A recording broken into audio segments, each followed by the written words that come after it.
हुई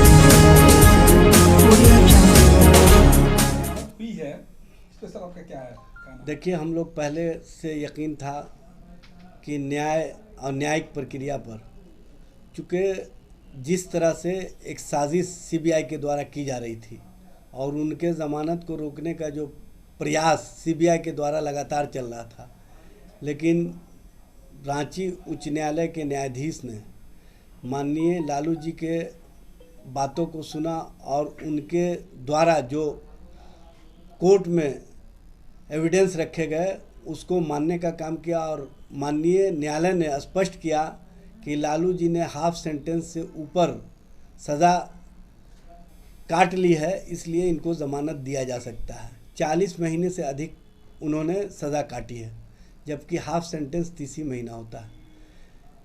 न्यायालय के द्वारा लालू जी को ज़मानत मिलने से राष्ट्रीय जनता दल के एक एक कार्यकर्ता, एक एक नेता काफ़ी खुश हैं और ख़ास तौर से आज के दिन जब दावत इफ्तार माननीय नेता प्रतिपक्ष श्री तेजस्वी प्रसाद यादव जी, पूर्व मुख्यमंत्री श्रीमती राबड़ी देवी जी और माननीय विधायक तेज प्रताप जी के द्वारा सामूहिक तौर से दिया जा रहा है, उस दिन लालू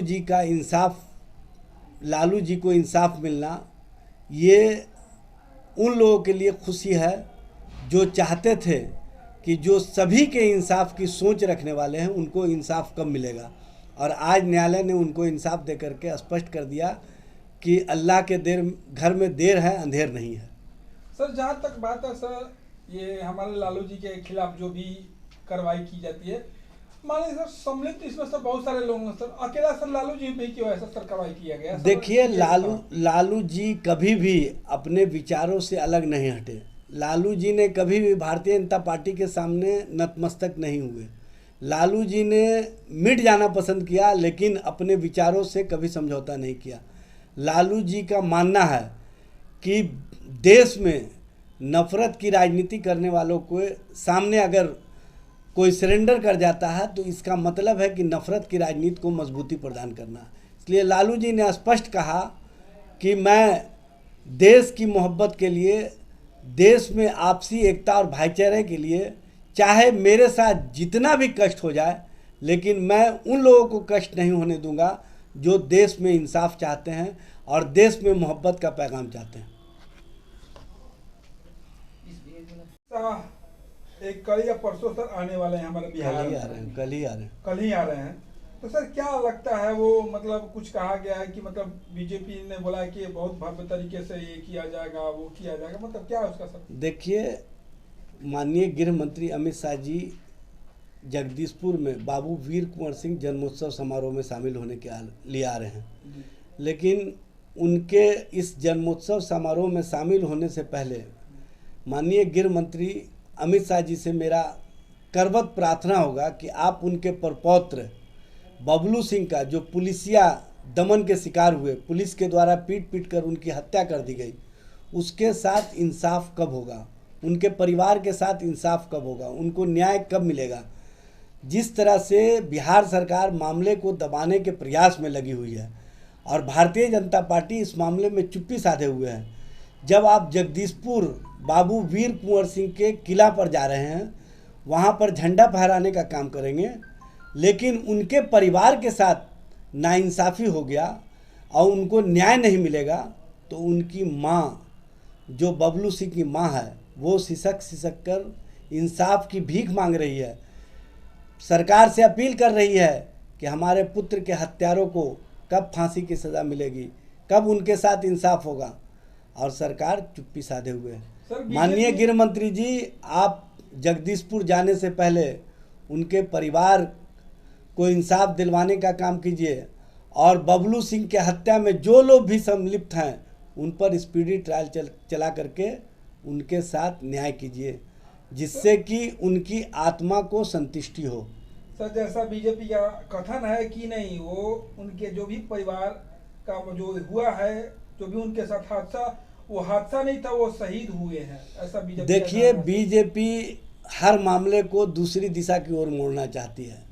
बीजेपी के नेताओं से मैं पूछना चाहता हूं कि जब बिहार सरकार ने भी मान लिया है कि उनकी पुलिस के द्वारा पिटाई के कारण मौत हुई है, तो बबलू सिंह के परिवार, जो उनकी माँ, बबलू सिंह की माँ जो भारतीय जनता पार्टी की सदस्य हैं, उनके साथ भी इंसाफ नहीं हो पा रहा है, तो अन्य लोगों के साथ क्या होता होगा ये समझा जा सकता है। सबसे बड़ी विडंबना ये है कि भारतीय जनता पार्टी ज़ोर शोर से प्रचार कर रही है कि हम रिकॉर्ड संख्या में 75,000 से अधिक तिरंगा फहराने का काम करेंगे। मैं पूछना चाहता हूं कि भगवा वाले लोग कब से तिरंगा की बात करने लगे? कब से वो जो नफ़रत फैलाने की बात किया करते थे और नफ़रत से देश को बांटना चाहते हैं, वो लोग कब से बाबू वीर कुंवर सिंह के विचारों को अपना विचार मानने लगे हैं?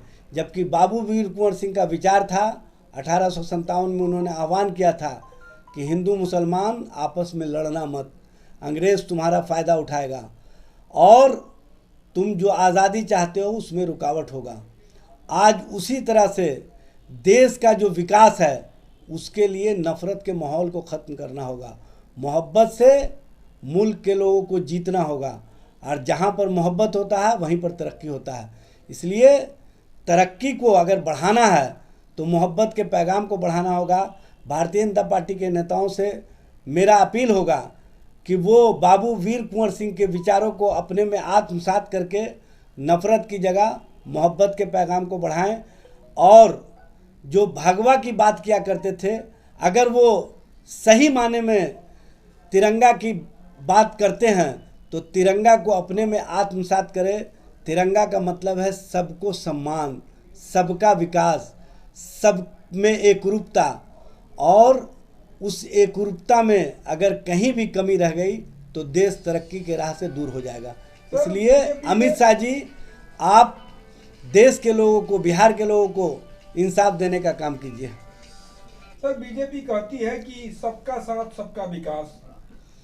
देखिए, बीजेपी जो कहती है वो करती नहीं है। सबका साथ, अपने लोगों का विकास, ये है असल उसका मकसद, और उस मकसद में भारतीय जनता पार्टी नफ़रत फैला करके ही कामयाब होती है, मोहब्बत से कभी कामयाब नहीं हो सकती। सर, जैसा कल जो हमारे जिनका प्रोग्राम है अमित शाह जी का, उन्होंने बोला है कि कल वर्ल्ड रिकॉर्ड किया जाए। वर्ल्ड रिकॉर्ड सर क्या? देखिए, इवेंट से आप वर्ल्ड रिकॉर्ड बना सकते हैं, लेकिन लोगों के दिल से आप वर्ल्ड रिकॉर्ड नहीं बना सकते हैं। आप लोगों के दिल में नहीं हैं अमित शाह जी, लोगों के दिल में जाने का काम कीजिए।